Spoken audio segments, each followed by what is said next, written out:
તમારા કળા, તમારી બુટ્ટી, તમારા જ્ઞાતિની શૌર્યતા, તમારી વીરતા, તમારી મર્દાનગી એ સીન સપાટા મારવા હોય કે પછી કોઈ સત્કાર્યમાં જોડાવા માટે અને નિમિત્ત બનવા માટે હોય. સુરતમાં ઓવરબ્રિજ ઉપર એક બાઇક ચાલક બે યુવાનોને મેં રિટર્ન કર્યા, એટલે રિટર્નમાં યુટર્ન લેવાને બદલે એને ડિવાઈડર ઓવરબ્રિજ ઉપર ઠેકાવ્યું ફૂલ ટ્રાફિકમાં અને સ્પીડવાળા રસ્તા ઉપર, અને પછી એને અટકાવવામાં આવ્યા. એટલે એને બહુ જ ઝઘડો કર્યો અને મારી સાથેના એક ભાઈ એવું બોલ્યા કે પિયુષભાઈ થોડું સાચવીને એને કડું પહેર્યું છે, કડું જોઈને વાત કરવાની. એટલે આ કળા કે જે કોઈ જ્ઞાતિની પરંપરા કે રિવાજો કે આભૂષણો કે જે કંઈ સારી વાતો છે એ શું રોંગ સાઈડમાં જવા માટે છે? એ જય માતાજી કે માતાજી પ્રત્યેની શ્રદ્ધા એ નંબર પ્લેટ ઉપર લખાવવા માટે છે? એ બુલેટ કે રોયલ એન્ફિલ્ડ જેવી ગાડીમાં સાયલેન્સરો બદલાવીને ફટાકડા ફોડવા માટે આપણી જ્ઞાતિની સુરવીરતા છે? આપણા પૂર્વજો કંઈક શૌર્યનું કામ કરીને ગયા એટલે આપણે આ ધંધા કરવાના છે? સમાજની આપણી પાસેથી આ અપેક્ષા છે.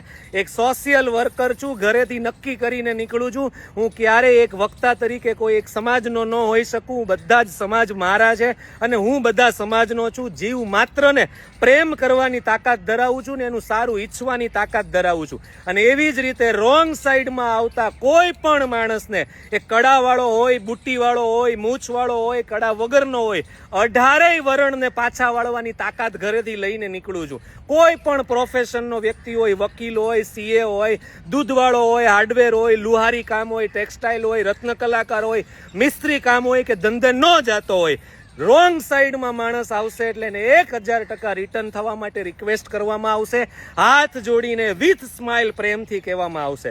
અને છતાં પણ જો એને એની જ્ઞાતિ ઉપર કે એની શુરવીરતા ઉપર જવું હોય ને તો બધા જ પ્રકારની તૈયારી છે. આ બહુ સ્પષ્ટ ગુજરાતીમાં. એટલે મારી રિક્વેસ્ટ છે કે રોંગ સાઈડમાં ગાડી ન ચલાવવી જોઈએ. આપણા પૂર્વજોની કંઈક ખુમારી અને શૌર્યતાવાળા પ્રસંગો હોય અને આપણે અહીંયા હોર્ન વગાડીએ અને ગાડીઓ ગમે તેમ ચલાવીએ અને આપણે આપણા વંશજોનો આવો દુરુપયોગ કરીએ એની સારી ઇમેજનો, તો આપણા જેવા હલકા બીજા કોઈ નહીં. એટલે આ વિડીયો દરેક સમાજ માટે છે, દરેક વ્યક્તિ માટે છે અને દરેક નાગરિક માટે છે. કોઈ વ્યક્તિ તમને એમ કહે કે રોંગ સાઈડમાં ન જવાય એટલે તમે એની સાથે જાત જાતની દલીલો કરો એટલે શું? પહેલાં તો સ્વીકારો કે હા હું રોંગ સાઈડમાં છું, મારાથી ઉતાવળથી અવાઈ ગયું છે, મારી ભૂલ છે અને હું રિટર્ન જઈ રહ્યો છું.